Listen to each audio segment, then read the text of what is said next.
എന്നെ ശ്രവിക്കുന്ന ദൈവജനമേ, സങ്കീർത്തന ധ്യാനത്തിലേക്ക് ദൈവ തിരുമനസ്സിൻ്റെ നാമത്തിൽ, കർത്തൃനാമത്തിൽ നിങ്ങളേവരെയും വളരെ സ്നേഹത്തോടെ ഞാൻ ക്ഷണിക്കുന്നു.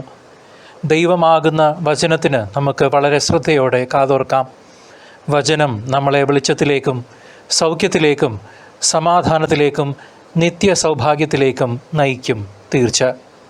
കത്തോലിക്ക സഭയുടെ ആധികാരിക വിവർത്തനങ്ങളെ ആസ്പദമാക്കി തയ്യാറാക്കിയിരിക്കുന്ന പ്രചോദന സന്ദേശം പരിശുദ്ധ ജോൺ പോൾ രണ്ടാമൻ മാർപ്പാപ്പയുടെ meditations and catechesis on the psalms കാൻറ്റക്കിൾസിൽ നിന്നും ദൈവശാസ്ത്രജ്ഞനായ വിശുദ്ധ ജെറോമിൻ്റെയും ചിന്തകൾ ഉൾപ്പെടുത്തിക്കൊണ്ടാണ് എന്ന് സന്തോഷപൂർവ്വം അറിയിക്കുന്നു. നമുക്ക് വചനം ശ്രവിക്കാം. പരിശുദ്ധാത്മാവേ, ഞങ്ങളിൽ വന്നു നിറയണമേ. ഇന്നേ ദിവസം സങ്കീർത്തന ധ്യാനത്തിലേക്ക് കാരുണ്യവാനായ നമ്മുടെ നല്ല ദൈവം നമ്മെ ഓരോരുത്തരെയും വളരെ സ്നേഹപൂർവ്വം കൂട്ടിക്കൊണ്ടുവന്നതിന് ഒരു നിമിഷം നന്ദി പറയാം. ആബാപിതാവേ, നല്ല ദൈവമേ, നിത്യവും അങ്ങേക്ക് ഞങ്ങൾ നന്ദിയും ആരാധനയും കൃതജ്ഞതയും അർപ്പിക്കുന്നു. മുൻപത്തെ ദിവസങ്ങളിലെ പോഡ്കാസ്റ്റ് കേൾക്കാൻ വിട്ടുപോയെങ്കിൽ സാരമാക്കണ്ട. ആവശ്യമുള്ളവർക്ക് അതിൻ്റെ ലിങ്ക് താഴെ ഡിസ്ക്രിപ്ഷൻ ബോക്സിൽ ലഭ്യമാണ്. സൗകര്യാർത്ഥം ഇത് ഒരു ഡെഡിക്കേറ്റഡ് യൂട്യൂബ് പ്ലേലിസ്റ്റായും ലഭ്യമാകും. സങ്കീർത്തനം 22-ാം അധ്യായം 1 മുതൽ 31 വരെയുള്ള തിരുവചനങ്ങൾ. പരിത്യക്തൻ്റെ രോദനവും പ്രത്യാശയും. എൻ്റെ ദൈവമേ, എന്തുകൊണ്ട് അങ്ങെന്നെ ഉപേക്ഷിച്ചു? എന്നെ സഹായിക്കാതെയും എൻ്റെ രോദനം കേൾക്കാതെയും അകന്നു നിൽക്കുന്നത് എന്തുകൊണ്ട്? എൻ്റെ ദൈവമേ, പകൽ മുഴുവൻ ഞാൻ അങ്ങയെ വിളിക്കുന്നു, അങ്ങ് കേൾക്കുന്നില്ല. രാത്രിയിലും വിളിച്ചപേക്ഷിക്കുന്നു, എനിക്ക് ആശ്വാസം ലഭിക്കുന്നില്ല.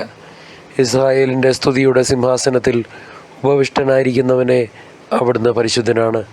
അങ്ങയിൽ ഞങ്ങളുടെ പിതാക്കന്മാർ വിശ്വാസമർപ്പിച്ചു. അവർ അങ്ങയിൽ ശരണം വെച്ചു. അങ്ങ് അവരെ മോചിപ്പിച്ചു. അങ്ങയോട് അവർ നിലവിളിച്ചപേക്ഷിച്ചു. അവർ രക്ഷപ്പെട്ടു. അങ്ങയെ അവർ ആശ്രയിച്ചു. അവർ ഭഗ്നാശരായില്ല. എന്നാൽ ഞാൻ മനുഷ്യനല്ല, കൃമിയത്രേ. മനുഷ്യർക്ക് നിന്ദാപാത്രവും ജനത്തിന് പരിഹാസ വിഷയവും. കാണുന്നവരെല്ലാം എന്നെ അവഹേളിക്കുന്നു. അവർ കൊഞ്ഞനം കാട്ടുകയും പരിഹസിച്ച് തലയാട്ടുകയും ചെയ്യുന്നു. അവൻ കർത്താവിൽ ആശ്രയിച്ചല്ലോ. അവിടുന്ന് അവനെ രക്ഷിക്കട്ടെ. അവിടുന്ന് അവനെ സ്വതന്ത്രനാക്കട്ടെ. അവനിൽ അവിടുത്തെ പ്രസാദം ഉണ്ടല്ലോ എന്ന് അവൻ പറയുന്നു. എങ്കിലും അവിടുന്നാണ് മാതാവിൻ്റെ ഉദരത്തിൽ നിന്ന് എന്നെ പുറത്തു കൊണ്ടുവന്നത്. മാതാവിൻ്റെ മാറിടത്തിൽ എനിക്ക് സുരക്ഷിതത്വം നൽകിയതും അവിടുന്ന് തന്നെ. അങ്ങയുടെ കൈകളിലേക്കാണ് ഞാൻ പിറന്നു വീണത്. മാതാവിൻ്റെ ഉദരത്തിലായിരിക്കുമ്പോൾ മുതൽ അവിടുന്നാണ് എൻ്റെ ദൈവം. എന്നിൽ നിന്ന് അകന്നു നിൽക്കരുതേ. ഇതാ ദുരിതം അടുത്തിരിക്കുന്നു, സഹായത്തിനാരുമില്ല. കാളകൂറ്റന്മാർ എന്നെ വളഞ്ഞിരിക്കുന്നു. ബാഷാൻ കാളകൂറ്റന്മാർ എന്നെ ചുറ്റിയിരിക്കുന്നു. ആർത്തിയോടെ അലറി അടുക്കുന്ന സിംഹം പോലെ അവ എൻ്റെ നേരെ വായ് പിളർന്നിരിക്കുന്നു. ഉച്ചുകളഞ്ഞ വെള്ളം പോലെയാണ് ഞാൻ. സന്ധിബന്ധങ്ങൾ ഉലഞ്ഞിരിക്കുന്നു. എൻ്റെ ഹൃദയം മെഴുകുപോലെയായി. എൻ്റെ ഉള്ളിൽ അത് ഉരുകിക്കൊണ്ടിരിക്കുന്നു. എൻ്റെ അണ്ണാക്ക് ഓടിൻ്റെ കഷ്ണം പോലെ വരണ്ടിരിക്കുന്നു. എൻ്റെ നാവ് അണ്ണാക്കിലൊട്ടിയിരിക്കുന്നു. അവിടുന്ന് എന്നെ മരണത്തിൻ്റെ പുഴിയിൽ ഉപേക്ഷിച്ചിരിക്കുന്നു. നായ്ക്കൾ എൻ്റെ ചുറ്റും കൂടിയിരിക്കുന്നു. അധർമ്മികളുടെ സംഘം എന്നെ വളഞ്ഞിരിക്കുന്നു. അവർ എൻ്റെ കൈകാലുകൾ കുത്തി തുളച്ചു. എൻ്റെ അസ്ഥികൾ എനിക്ക് എണ്ണാവുന്ന വിധത്തിലായി. അവർ എന്നെ തുറിച്ചു നോക്കുന്നു. അവർ എൻ്റെ വസ്ത്രങ്ങൾ പങ്കിട്ടെടുക്കുന്നു. എൻ്റെ അങ്കിക്കായി അവർ നറുക്കിടുന്നു. കർത്താവെ, അങ്ങ് അകന്നിരിക്കരുതേ. എനിക്ക് തുണയായവനെ, എൻ്റെ സഹായത്തിന് വേഗം വരണമേ. എൻ്റെ ജീവനെ വാളിൽ നിന്ന് രക്ഷിക്കണമേ. എന്നെ നായുടെ പിടിയിൽ നിന്ന് മോചിപ്പിക്കണമേ. സിംഹത്തിൻ്റെ വായിൽ നിന്ന് എന്നെ രക്ഷിക്കണമേ. കാട്ടുപോത്തിൻ്റെ കൊമ്പുകളിൽ നിന്ന് മുറിവേറ്റ എന്നെ മോചിപ്പിക്കണമേ. ഞാൻ അവിടുത്തെ നാമം എൻ്റെ സഹോദരരോട് പ്രഘോഷിക്കും. സഭാമധ്യത്തിൽ ഞാൻ അങ്ങയെ പുകഴ്ത്തും. കർത്താവിൻ്റെ ഭക്തരെ അവിടുത്തെ സ്തുതിക്കുവീൻ. യാക്കോബിൻ്റെ സന്തതികളെ അവിടുത്തെ മഹത്വപ്പെടുത്തുവീൻ. ഇസ്രായേൽ മക്കളെ അവിടുത്തെ സന്നിധിയിൽ ഭയത്തോടെ നിൽക്കുവീൻ. എന്നാൽ പീഡിതൻ്റെ കഷ്ടതകൾ അവിടുന്ന് അവഗണിക്കുകയോ പുച്ഛിക്കുകയോ ചെയ്തില്ല. തൻ്റെ മുഖം അവനിൽ നിന്ന് മറച്ചുമില്ല. അവൻ വിളിച്ചപേക്ഷിച്ചപ്പോൾ അവിടുന്ന് കേട്ടു. മഹാസഭയിൽ ഞാൻ അങ്ങയെ പുകഴ്ത്തും. അവിടുത്തെ ഭക്തരുടെ മുമ്പിൽ ഞാൻ എൻ്റെ നേർച്ചകൾ നിറവേറ്റും. ദരിദ്രർ ഭക്ഷിച്ച് തൃപ്തരാകും. കർത്താവിനെ അന്വേഷിക്കുന്നവർ അവിടുത്തെ പ്രകീർത്തിക്കും. അവരെന്നും സന്തുഷ്ടരായി ജീവിക്കും. ഭൂമിയുടെ അതിർത്തികൾ കർത്താവിനെ അനുസ്മരിക്കുകയും അവിടുത്തെ അടുത്തേക്ക് തിരിയുകയും ചെയ്യും. എല്ലാ ജനതകളും അവിടുത്തെ സന്നിധിയിൽ ആരാധന അർപ്പിക്കും. എന്നാൽ രാജ്യത്വം കർത്താവിൻ്റെതാണ്. അവിടുന്ന് എല്ലാ ജനതകളെയും ഭരിക്കുന്നു. ഭൂമിയിലെ അഹങ്കാരികൾ അവിടുത്തെ മുൻപിൽ കുമ്പിടും. ജീവൻ പിടിച്ചു നിർത്താനാവാതെ പൊടിയിലേക്ക് മടങ്ങുന്നവർ അവിടുത്തെ മുൻപിൽ പ്രണമിക്കും. പുരുഷാന്തരങ്ങൾ അവിടുത്തെ സേവിക്കും. അവർ ഭാവി തലമുറയോട് കർത്താവിനെ പറ്റി പറയും. ജനിക്കാനിരിക്കുന്ന തലമുറയോട് കർത്താവാണ് മോചനം നേടിത്തന്നത് എന്ന് അവർ ഉദ്ഘോഷിക്കും. എന്നെ ശ്രവിക്കുന്ന ദൈവജനമേ, കർത്താവിൻ്റെ വചനം മറ്റുള്ളവരിലേക്ക് എത്തിക്കുവാനുള്ള ഈ അവസാന സമയത്ത് എൻ്റെ ശബ്ദത്തിനും ആരോഗ്യത്തിനും വേണ്ടി പ്രാർത്ഥിക്കണമേ എന്ന് കർത്താവിൻ്റെ വിലയേറിയ നാമത്തിൽ നിങ്ങൾ ഓരോരുത്തരോടും അപേക്ഷിച്ചുകൊണ്ട് വചനധ്യാനത്തിലേക്ക് കടക്കുന്നു. ദാവീദ് രാജാവ് എഴുതിയ സങ്കീർത്തനം 22-ാം അധ്യായത്തിലെ എൻ്റെ ദൈവമേ, എൻ്റെ ദൈവമേ, നീ എന്നെ കൈവിട്ടതെന്ത് എന്ന വാക്യം ഒരു ദയനീയമായ അപേക്ഷയാണ്. ഈ വരികൾ മനുഷ്യരായ നമ്മുടെ ഹൃദയവേദനകൾ എത്ര ആഴമുള്ളതാണെന്ന് വിവരിക്കുന്നു. ദാവീദ് തനിക്ക് ശാരീരികമായും മാനസികമായും അനുഭവിക്കേണ്ടി വന്ന കഷ്ടപ്പാടുകളും ശത്രുക്കളുടെ പരിഹാസങ്ങളും നമ്മുടെ മുൻപിൽ ചിന്തയ്ക്ക് വിഷയമാക്കുന്നു.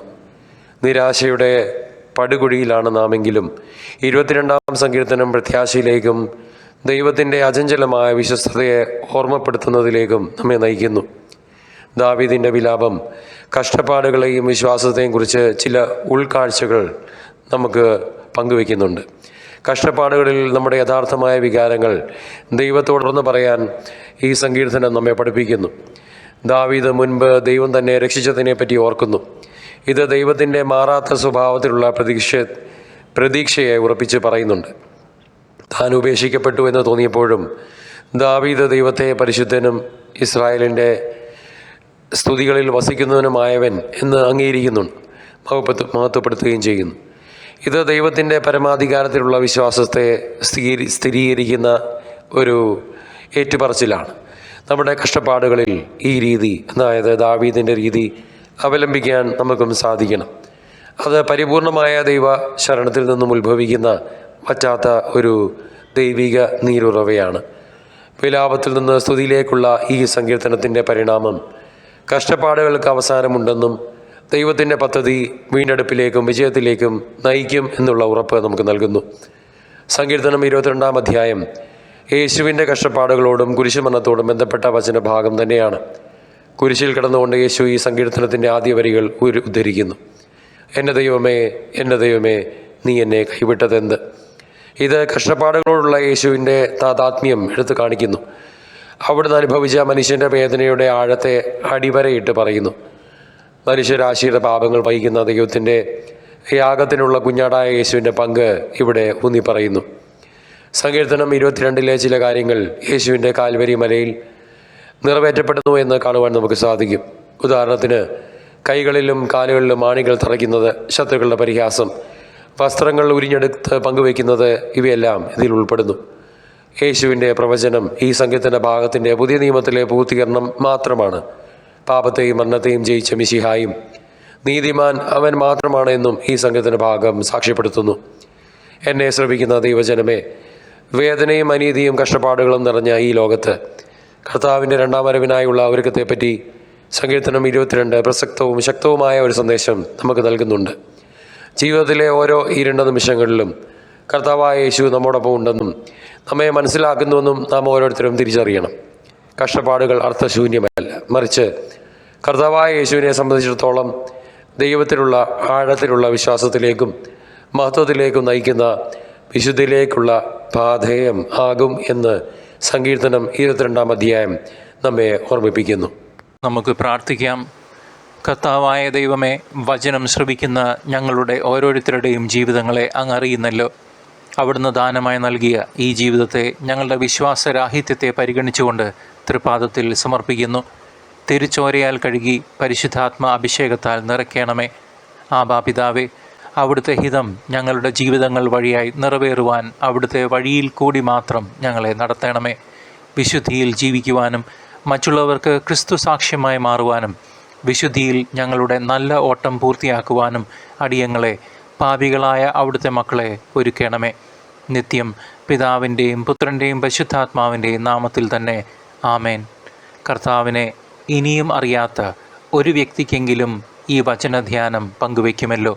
ദൈവം നിങ്ങളെ സമൃദ്ധമായി അനുഗ്രഹിക്കട്ടെ.